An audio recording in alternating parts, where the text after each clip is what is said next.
this Gemara in Kedushin 82b. Okay, sorry for the interruption. 4th of April, Rabbi Levitt, Pele Yoetz. Excuse me a second, I gotta take this call. Be right back. Hello, Yosef. Oh, that's his son. Okay. Okay, so the point that let's see if there's any interesting commentary on this Maimer Chazal. Hi, sorry about that. No problem. Pretty hectic here. Pesach is tomorrow. Yeah. Okay. So what more are we looking at? This is a Gemara in Kedushin on 82b. Right. Yeah, I don't have Kedushin, so I'll just listen. Yeah, so the Gemara over here that the Pele Yoetz is quoting is it says I efshar la'olam below bosim below borsky. It's not possible for the world without perfume and without What was the second thing? Tanner, somebody that tans hides. Oh.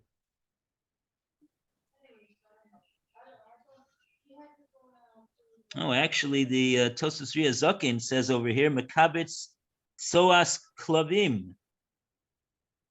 Somebody that cleans up the street from the droppings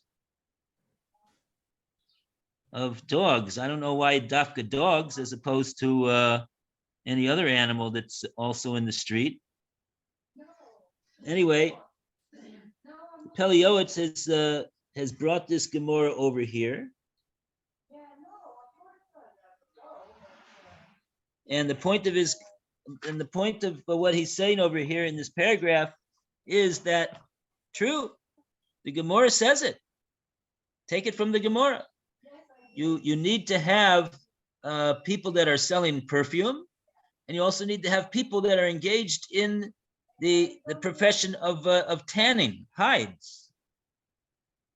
But if you want to really know what the best thing for you to do is don't do those things. What should you do? You should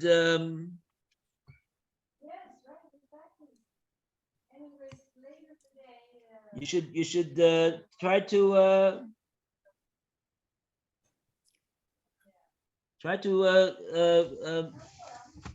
have a life of Torah. Be a this that you need to make a parnasa. So be a teacher of Torah. Be a chazan. Be a this. Be a that. And like that, you'll be able to. It'll be much better for you, he says. Fortunate is a person whose work is the work of heaven, and fortunate is a person whose portion is among those who sit in the base medrash. And also for one's sons, he says the same thing. He says, even though the Gemara says in Kedushin, it records the statement of Rebbe Nahoroi.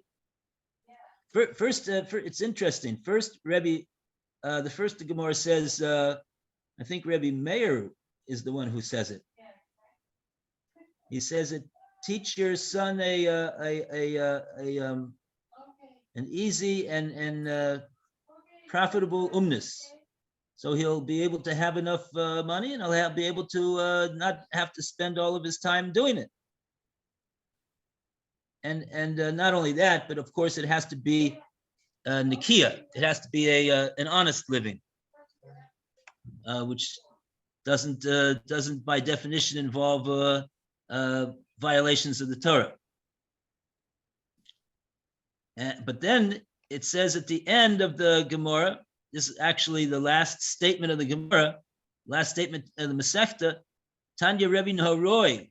Rebbe Nahoroi says, no, I don't teach. I don't teach them any type of a profession. Eini malamed es b'ni ela Torah. I only teach my son Torah. And that's what he quotes over here, the Pele Yoetz. He says at the end of this paragraph, he says every person needs to say that. So he paskins like Rebbe Nahoroi and not like Rebbe Meir. And he says, what about the fact that the world needs merchants? So he says, so that'll be taken that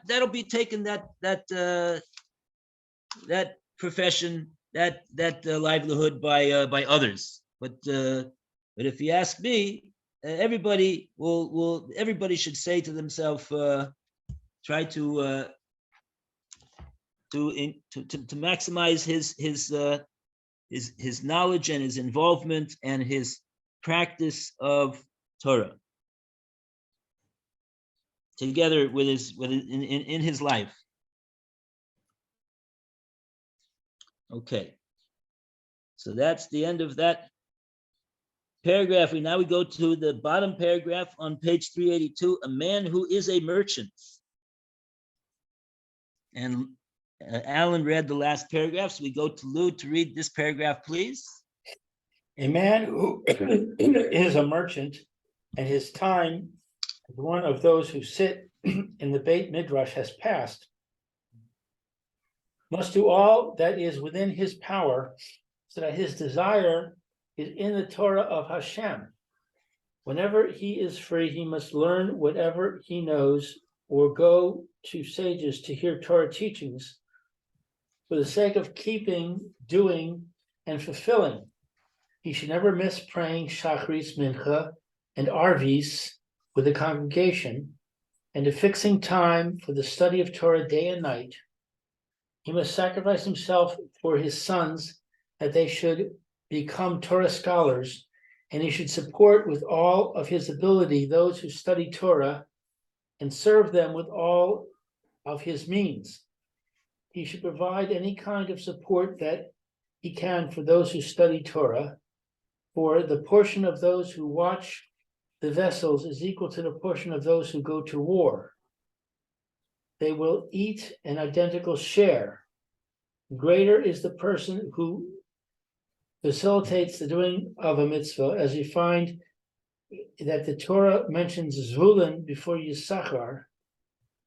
A person must try to do everything good that he can, fear every sin like it is a sword, and all of his actions should be for the sake of heaven. If he will do this, greater is the portion of one who benefits from his own labors. He is fortunate in this world, and it will be good for him in the world to come.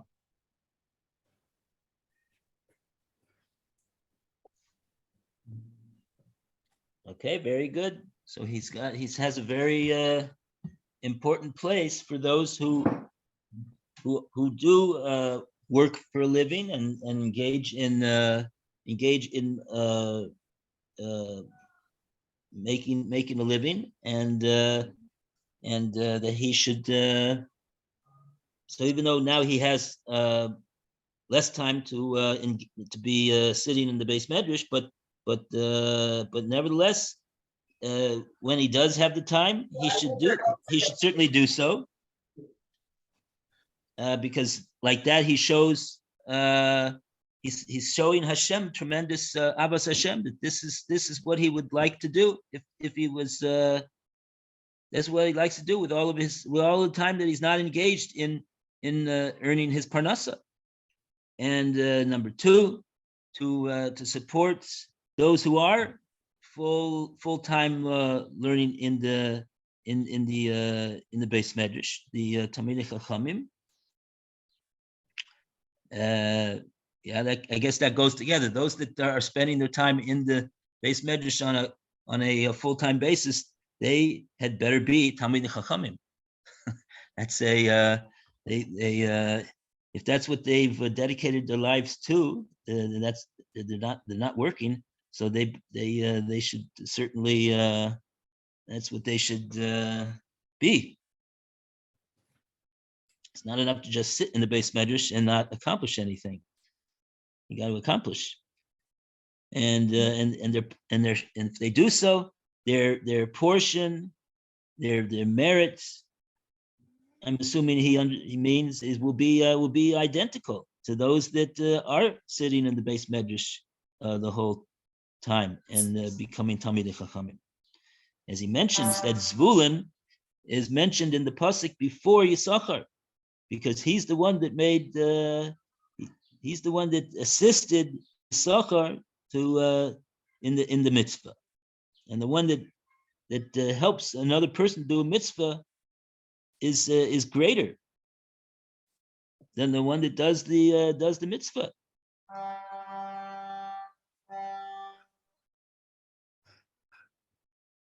So such a person has a potential to have a tremendous share in the Torah of Hashem, a tremendous schus of Torah that he has, even though he's not spending all of his time in the base medrash. And a round of applause for page 382. Wow, that was a great page. And now we come to page 383. Moving along over here, we have learned in a Mishnah in Avos.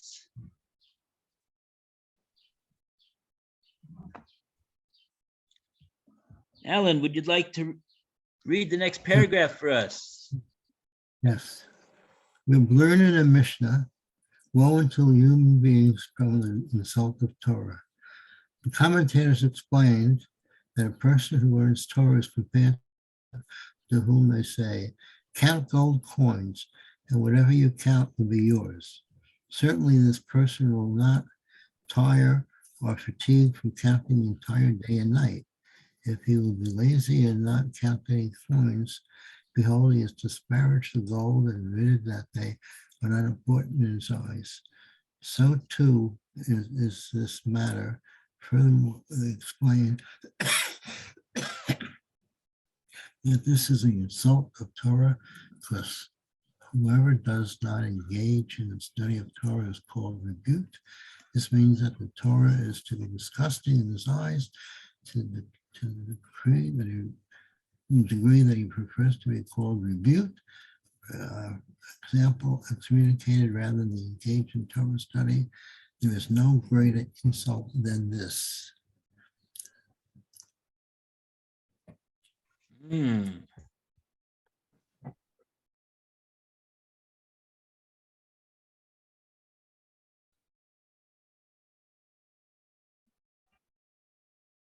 Wow. Very strong words. That's a nice, very powerful muscle that he has over here.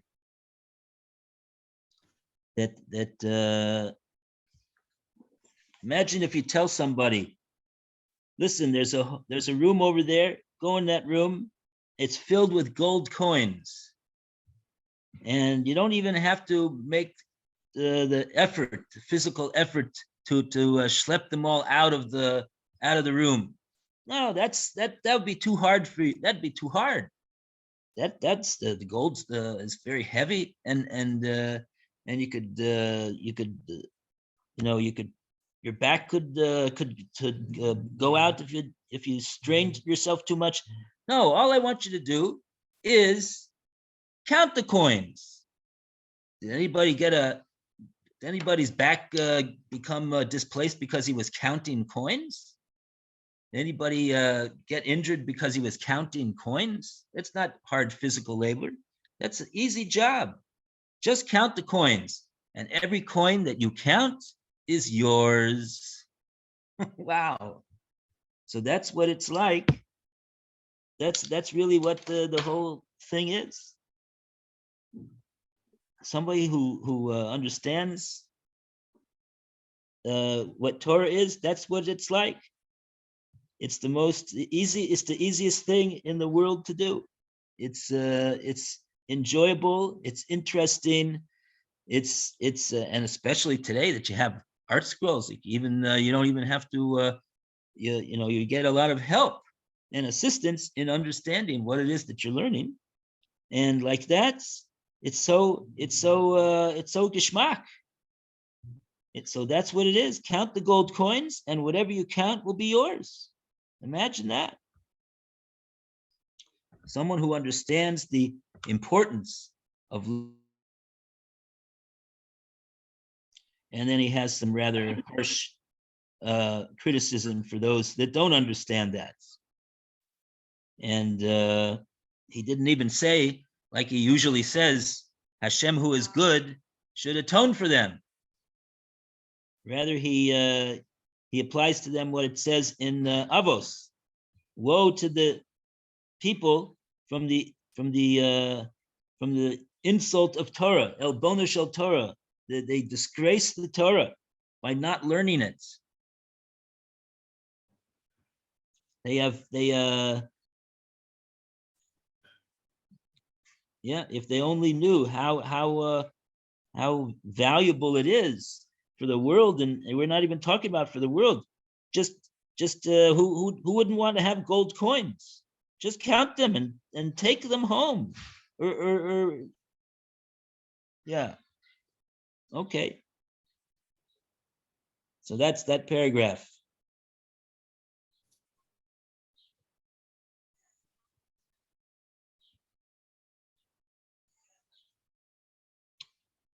Very good. So the next paragraph, 383. Even if a person, Lou, are you there? Seems like he stepped away from the. Here he is. Here he is. Okay. Just in time, Lou. Hi, sorry about that. We had a little bit of an emergency with the children. Oh, well, I hope everything is okay. It's okay, thank God, yeah. We got it all worked out. Baruch Hashem. All right, so where are we? Page 383, the bottom paragraph. Even if a person will learn all day and all night, just 1/2 hour he wants to save for himself for nothingness, to engage in frivolity, useless things, or to be someone who sits in corners idly, he will not be spared on the day of judgment. As the statement of Rebbe Yishmael made to his nephew, who asked him, "Since I have learned the entire Torah, is it permissible for me to learn Greek philosophy?" He answered, "The verse states, and you will discuss it day and night.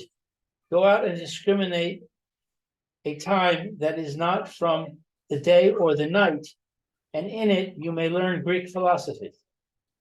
All the more so does it apply to us, who are orphans and sons of orphans, and lacking in knowledge.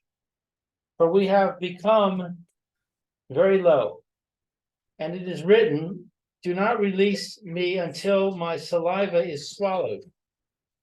Our sages, who we believe are true, and their words are the truth, explained that even for the amount of time it takes a person to swallow his saliva, he will have to give an accounting how he spent it. Woe unto us in the day of judgment and the depth of judgment. For things like this, hearts will be pained. How has the knot become untied? How has Torah been forgotten from the Jewish people? And this has become as if permitted even to some Torah scholars and many of the common people to waste precious time, several hours in frivolity and useless and prohibited things. Therefore, the harvest has ended, the summer is over, and we have not been saved. Hashem is righteous. Behold, our sages commented on the verse, all of this is due to the sin of Yaakov. All of the tragedies and misfortunes that come into the world whether on the community or the individual, and the delay of Mashiach are caused by the sin of neglect of Torah. Going to the park. Okay, have a good time.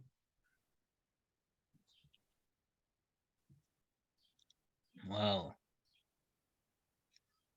Wow, what a That, paragraph. This sounds a bit extreme to me.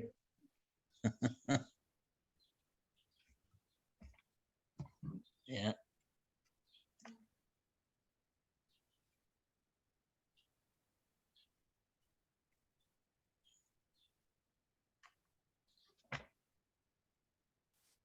Yeah. Okay. What can we say? I remember hearing from Rabbi Daniel Lapin in Los Angeles.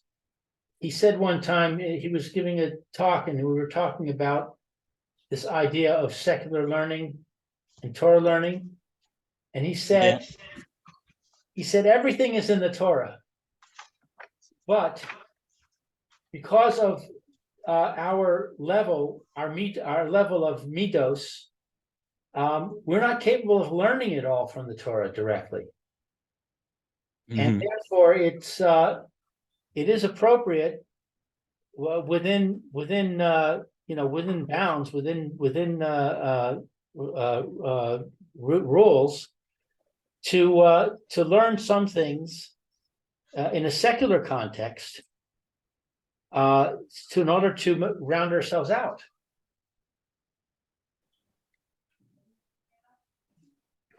Mm-hmm. Now, we talked the other day about learning secular subjects in the Yeshiva Gedola. And I guess this is kind of along the same lines. If he says, I want to study Greek philosophy, or what was it? Greek philosophy. So maybe Greek philosophy is not a good example, but mathematics, economics, physics, to the extent that it helps you to function better in the world, I think is, you may not be able to learn that directly from the Torah. Right. So the Pele Yoetz already said that in terms of somebody who's going to work for his parnasa, and so he needs to be familiar with the line of work that he has to do. He has to have some type of knowledge. So that he'll have to do that. Definitely, he'll have to take off time and learn the thing, learn what it takes in order to do that, what he needs to do. But as you say, over here, he's talking about such things as Greek philosophy. And I don't know exactly if that's a accurate translation of Chachmas Yavanis, but let's say that more or less it's talking about something that he doesn't really need in order to engage in a livelihood, if that's what he needs to do. That's really the point. And so therefore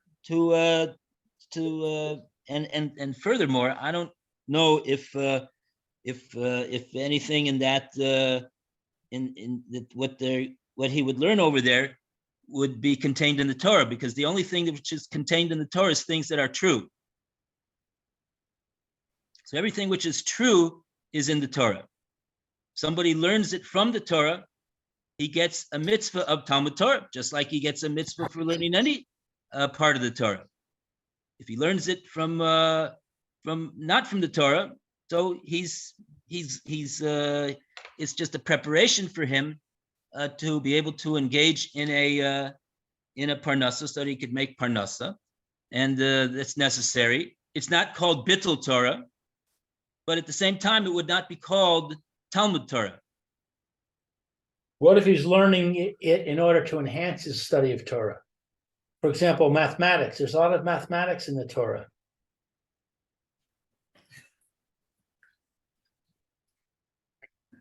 Yeah, so the same thing. He's let's say it won't be a waste of time. It won't be regarded as bittul Torah, if he needs it in order to, he needs to, like the story of a certain Amora. He was learning the Maseches Bechoros, so he needed to go and live amongst the shepherds and find out what's called a permanent blemish in an animal, and what's called a blemish which is not a permanent one, which will go away after a few weeks or a few months or whatever it is. Right. So that knowledge he needs to know. He needs to know, so he has to go and that's what he did. That's what this Amora did. Right. He went and he lived amongst the shepherds, and that's what he did. And is that considered learning Torah? He didn't learn it from that's the cloud that I received from Rev Brevda Zatzal. If it's learned from the Torah, so it's like everything else. It's called it's not secular learning. It's called learning Torah. So you learn the emes from the Torah. So that's called Torah learning. He gets the credit for Talmud Torah. But if he just goes and learns it from a book or from some guy, a shepherd, it's not called Talmud Torah, but it's not called Bittul Torah. It's not called Bittul Torah. Learning the Chachmas Yavonis is called Bittul Torah. Right. Because he has no reason to do it. Right. It's just a waste of time. It doesn't provide anything that he needs. Right. So if I'm learning about the laws of Shechita, and it's talking about the Veshet and the Kona, and I make arrangements to go with a shochet and to watch him shecht and to have him show me the Veshet and the Kona and how they get cut and how you examine them. Would we say that is Talmud Torah because I'm specifically going there in order to be able to understand what I'm reading in the Torah? Or we would say, no, it's permissible, but it's not Talmud Torah.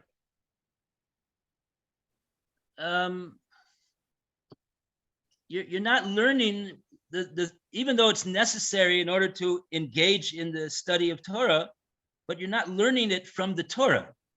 Right. Okay, gotcha. Okay.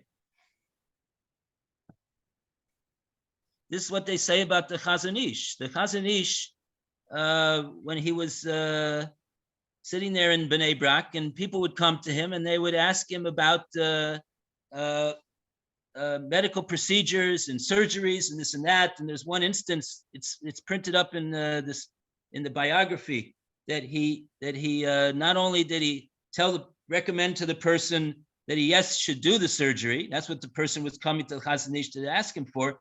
But he actually provided a diagram and told the inquirer, the person that came to him, to show this to the surgeon, and the surgeon was astounded at the knowledge of the Chazon Ish, and he came to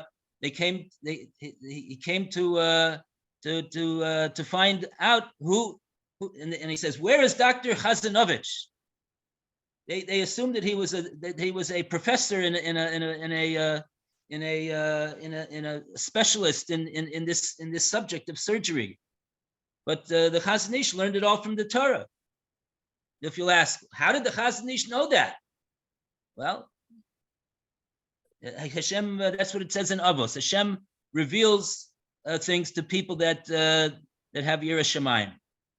Chazon Ish was able to determine it from the Torah. So he was learning about a true thing that assisted in this matter of surgery with this individual, and he got schar for learning Torah because he learned it from the Torah.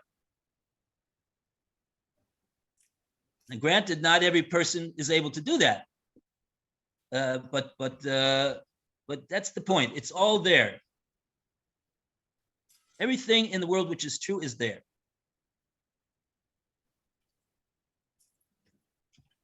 Okay.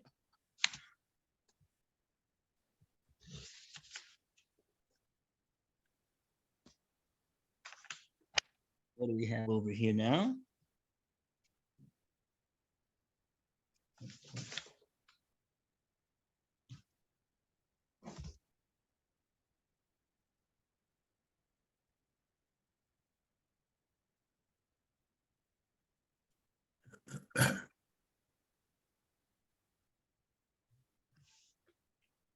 Oh, okay. So we're up to page 384. Hooray! Round of applause for 383. And Alan, we call upon you for the last 3 minutes that we have here. We could start this long paragraph over here. Therefore, unto you, O men, I call.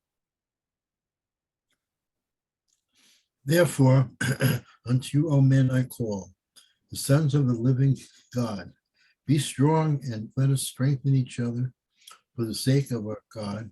Let us have pity upon the honor of our Maker, our bodies, our spirits, and our souls.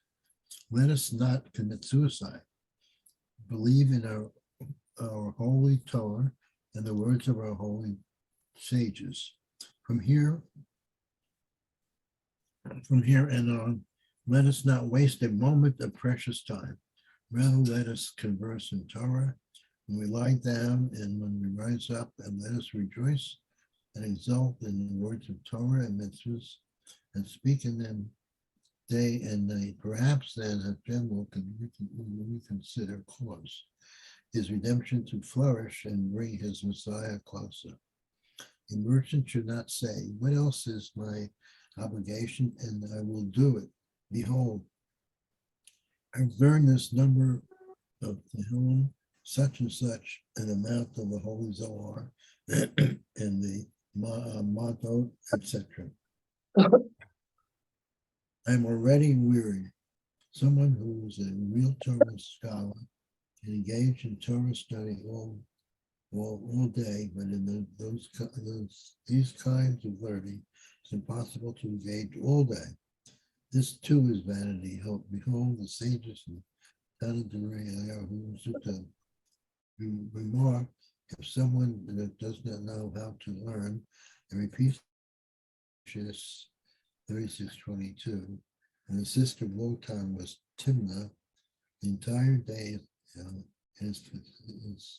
it is considered before the omnipresent like someone who engaged in the Torah study of the Gayim, and although his argument will not exempt him on the day of judgment, rather he will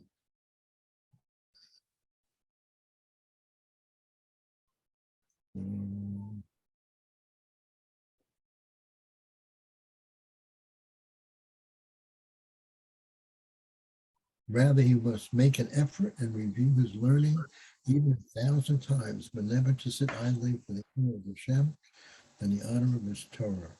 Behold, anyone who hears this and similar things, matters that the masses have trampled upon and have become as if permissible to them, will think that it is something which is impossible to fulfill. Be separated from this world and like one of the heavenly angels. What would I find written in some holy work that Hashem does not judge the individual for things like these? Then I too will be silent. I am disturbed myself, my Jewish brothers, because I fear the anger and the fierce wrath which will be poured upon the heads of the wicked, and will take effect on even the slightest wrongdoing on the ground, on the great, awesome, fearful day of judgment. Who will survive? Therefore, due to my abundant pain, I have spoken now, and unto myself. The listener will hear, and upon him, and will come a blessing of good. All beginnings are difficult. According to one's pain will be his gain.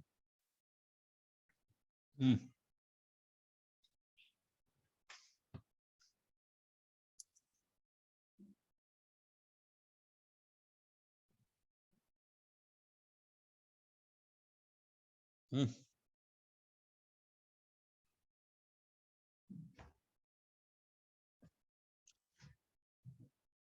Wow.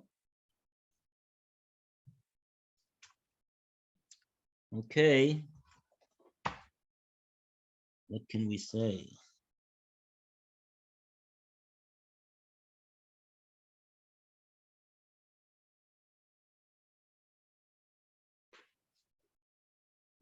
Let's say there. Okay. So we could say the time is up. That's what we could say. And so we'll be back as Hashem on time for Baba Kama. Okay, see you in a few minutes. Yeah.